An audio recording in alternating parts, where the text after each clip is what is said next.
Bonjour chers étudiants. Après avoir vu dans la précédente partie les politiques de l'Union européenne, les politiques de compétences de l'Union européenne exclusive, nous passons maintenant à une autre partie qui est les politiques de compétences de l'Union européenne, mais cette fois-ci qu'elle partage avec les États membres. Dans le domaine de ces compétences partagées entre l'Union et les États membres, les États exercent leurs compétences à l'intérieur de leur territoire, dans la mesure où l'Union n'a pas exercé la sienne. Le premier volet du partage de ces compétences de l'Union avec les États membres se manifeste sur le marché intérieur. En effet, dans le marché intérieur, il y a quatre libertés qui régissent le marché intérieur de l'Union européenne. D'abord, la libre circulation des personnes, la libre circulation des marchandises, la libre circulation des services et la libre circulation des capitaux. Alors, en ce qui concerne la libre circulation des personnes, c'est-à-dire le droit de circulation et de séjour entre les pays de l'Union européenne, la libre circulation des travailleurs également, et bien sûr, tout cela dans la reconnaissance de la citoyenneté européenne. En ce qui concerne la libre circulation des marchandises, il y a le contenu bien sûr des marchandises, les produits concernés et les limites de la jurisprudence dans cette libre circulation. Troisième volet, libre circulation des services. Alors c'est la liberté d'établissement et la libre prestation des services entre les pays de l'Union. Et en dernier lieu, la libre circulation des capitaux, et ceci bien sûr grâce à l'acquis Schengen.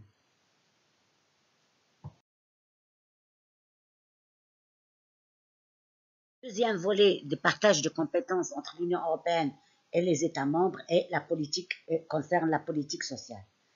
Et bien sûr, en ce qui concerne la politique sociale, cela concerne le rôle des partenaires sociaux qui ont un statut collaboratif. La stratégie européenne pour l'emploi, par exemple, est fixée dans les objectifs de l'année 2020.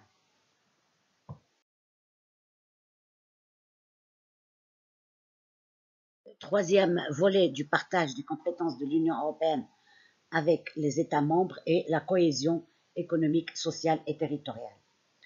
Alors cette cohésion est dans le but de promouvoir un développement harmonieux sur l'ensemble de l'Union européenne.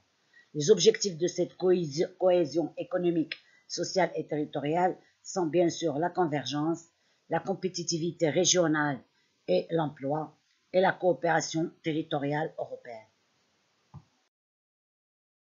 Question qui se pose dès lors, quels sont les instruments de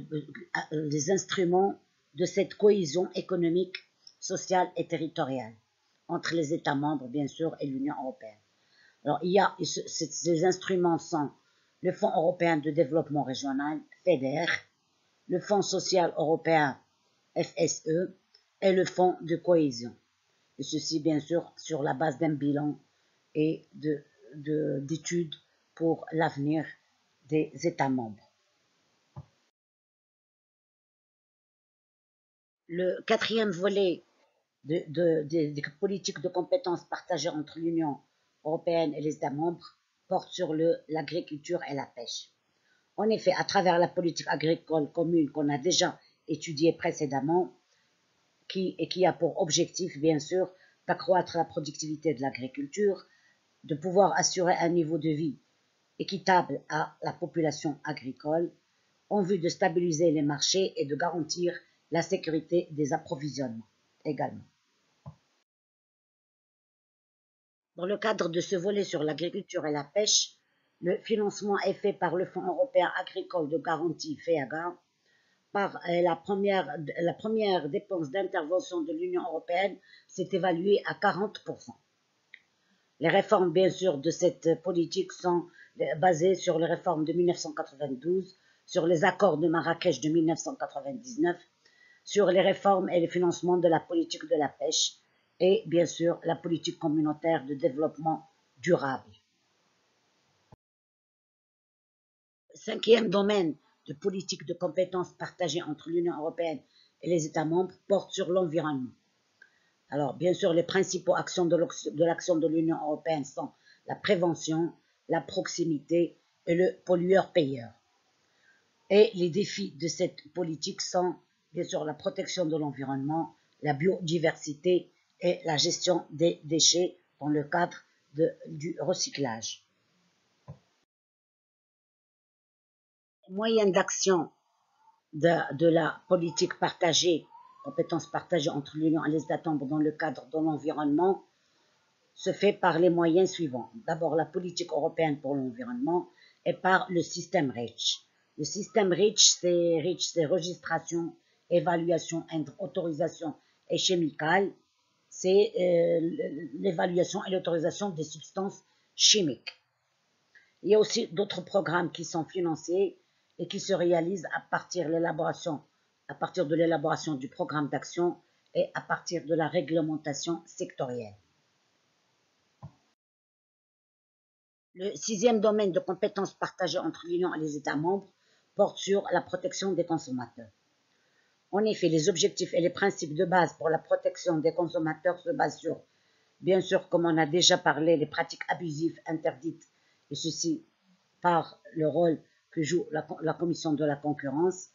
Bon, ces pratiques abusives portent aussi sur la publicité mensongère, les pratiques commerciales déloyales, comme les concentrations, les abus de position dominante, les concertations, etc. Les pratiques commerciales agressives, comme le harcèlement, et enfin les centres européens de consommateurs.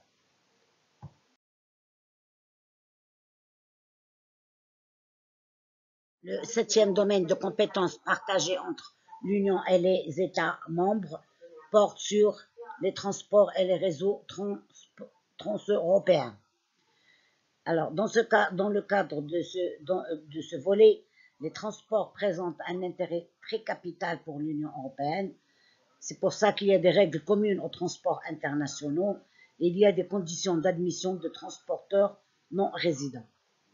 Et ceci, bien sûr, en sauvegardant la sécurité en ce qui concerne les transports terrestres, maritimes et aériens, l'énergie et l'environnement.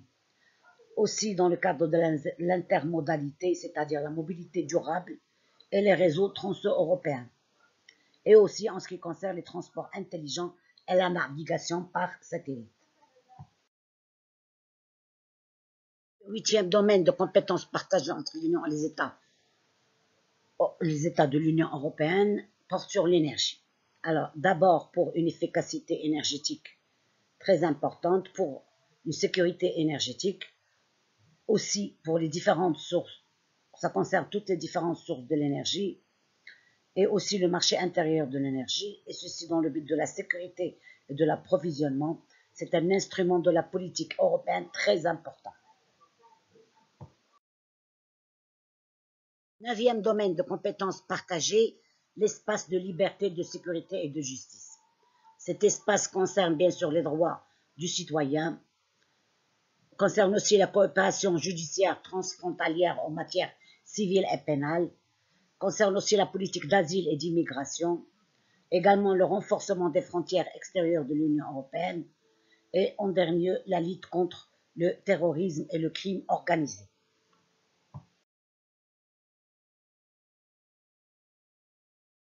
Dixième domaine de compétences partagées concerne la sécurité en matière de santé publique. En effet, les objectifs et les règles générales qui régissent ce volet de sécurité vont à l'encontre de la favorisation d'un bon état de santé dans une Europe vieillissante, surtout dans la classe des seniors, dans les gens du troisième âge.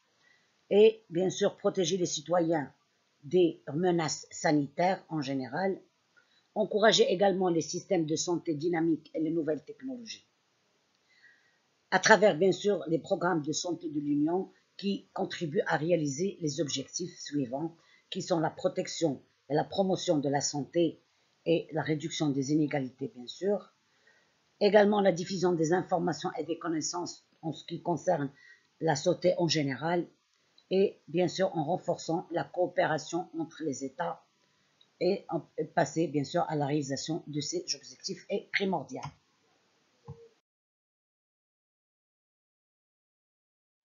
Les moyens par lesquels, bien sûr, l'Union européenne opère en partageant ses compétences avec les États membres dans le cadre de la sécurité en matière de santé publique. Cela se fait à travers la mise en œuvre du réseau européen et du Centre européen de prévention et de contrôle maladie, par les contrôles vétérinaires et bien sûr, les contrôles de l'alimentation animale en général, les étiquetages et emballages des produits, et aussi la contamination et facteurs environnementaux. 11e domaine de compétences partagées entre l'Union et les États membres porte sur la recherche, le développement technologique et l'espace. Alors, les objectifs de ce volet, c'est de renforcer les bases scientifiques et technologiques de l'Union et aussi d'encourager la recherche et le développement. Et ceci se fait à travers des programmes et des initiatives comme les programmes de recherche, de développement et de coopération avec et entre entreprises, par la promotion également de la coopération en la matière et la diffusion des résultats, par aussi la formation et la mobilité des chercheurs de l'Union entre les États de l'Union européenne et en dehors même de l'Union, et bien sûr à travers aussi l'Agence spatiale européenne.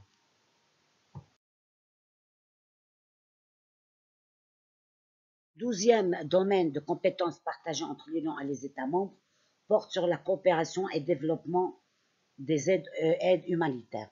Ceci se fait bien sûr à travers la politique européenne étrangère et de sécurité commune de l'Union européenne, la PESC, alors qui est connue sous le sigle PESC, et qui était le deuxième des 3 piliers instaurés en 1992 par le traité sur l'Union européenne de Maastricht.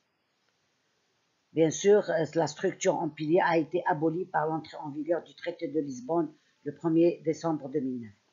Alors, cette politique étrangère et de sécurité commune de l'Union se fait à travers un consensus européen pour le développement, millénaire pour le développement également, à travers aussi la coopération de l'Union, pays d'Afrique, des Caraïbes et du Pacifique, ACP. Également, elle se fait à travers l'aide accordée aux pays d'Europe centrale et orientale, les pays PECO, les PECO, et en dernier lieu par l'aide accordée aux pays tiers méditerranéens, comme on a vu auparavant le statut avancé qui a été accordé au Maroc pendant une dizaine d'années.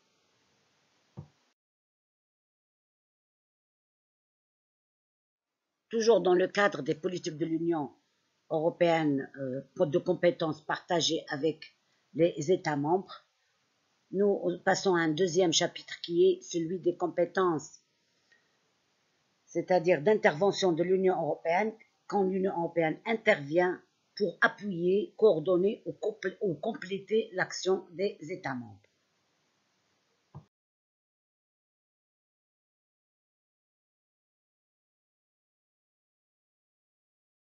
En effet, dans le cadre des politiques de l'Union européenne, nous avons bien vu qu'il y avait des compétences qui sont exclusives à l'Union et que les États membres n'y participent pas, d'autres qui sont partagées entre l'Union et les États membres, et maintenant, il y a des compétences qui sont normalement réservées aux États membres uniquement, et l'Union européenne ne dispose dans ce cadre aucun pouvoir législatif, mais elle peut intervenir, comme on avait dit, pour appuyer et coordonner. Alors, ces domaines sont la protection et l'amélioration de la santé humanitaire, l'industrie, la culture, le tourisme, l'éducation, la formation professionnelle, la jeunesse et le sport, la protection civile. Mais l'Union européenne ne peut intervenir que pour soutenir, coordonner ou compléter l'action des États membres.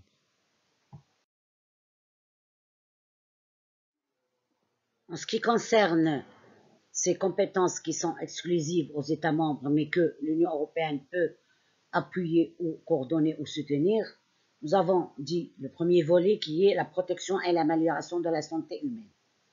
Dans ce cadre, il y a une stratégie européenne en matière de santé.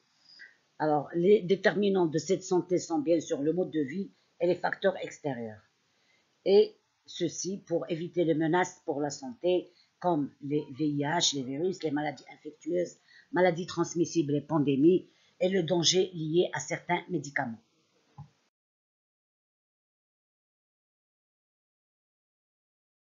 Deuxième domaine où l'Union européenne peut seulement soutenir, coordonner ou appuyer les actions des États membres, il y a l'industrie. Alors, les objectifs de cette intervention se fait par les instruments suivants qui sont les initiatives politico-transsectorielles, les initiatives politiques sectorielles et les enjeux clés de la compétitivité en Europe. Ça, on l'a déjà vu auparavant. Et ceci dans le but d'une industrie européenne compétitive et qui est indispensable pour atteindre les objectifs communautaires, sociaux et environnementaux.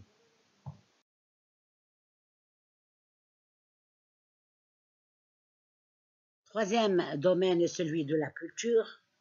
Et là, on peut rappeler la citation, même si elle puise ses racines dans une région ou un pays particulier, la culture constitue un patrimoine commun que l'Union européenne entend préserver et rendre accessible aux autres.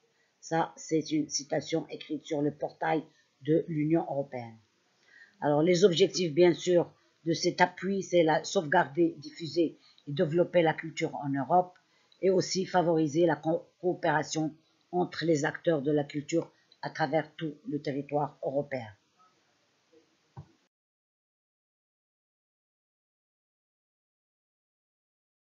Les actions bien sûr, et les projets portent les programmes pour la construction, œuvrent pour la construction d'un espace culturel européen commun. Alors, il y a le programme culture, il y a la capitale européenne de la culture, il y a aussi à travers aussi le label du patrimoine européen, à travers l'agence exécutive éducation audiovisuelle et culture. Quatrième domaine d'appui porte sur le tourisme. Alors, les défis et les perspectives dans le secteur du tourisme européen sont à soulever, bien sûr, et les priorités de l'action pour le tourisme à l'échelle de l'Union européenne tout entière. Cinquième domaine porte sur la protection civile pour, bien sûr, éviter les accidents environnementaux et mettre en œuvre les programmes et les mécanismes de mise en place de ces programmes.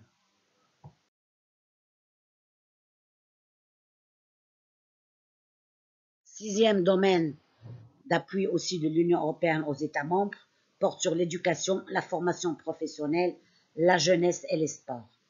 Alors, les objectifs de cet appui, c'est l'éducation et la formation tout au long de la vie, tout en améliorant la qualité et l'efficacité des programmes, favoriser l'équité, la cohésion sociale et la citoyenneté active, et enfin encourager la créativité et l'innovation. En effet, dans le cadre de l'appui de l'éducation, dans les actions de l'éducation, la formation professionnelle, la jeunesse et les sports, des programmes et des initiatives sont établis. Par exemple, nous avons l'échange étudiant Erasmus, Léonard de Vinci, etc. Ce sont des programmes d'échange des étudiants entre les États. Les documents Europass, nous avons aussi le processus de Barcelone qui concerne l'enseignement supérieur. Il y a aussi la jeunesse en action. Il y a aussi un plan de travail en faveur du sport. Et enfin, il y a des réseaux et des agences qui œuvrent toujours dans le cadre de l'appui du développement dans le domaine de l'éducation, de la formation professionnelle, de la jeunesse et des sports. Alors, pour le suivi de vos cours, veuillez consulter, chers étudiants, votre plateforme e-learning de l'établissement ISTH, www.isthmaroc.com, pour le suivi de vos cours. Et au revoir, à bientôt.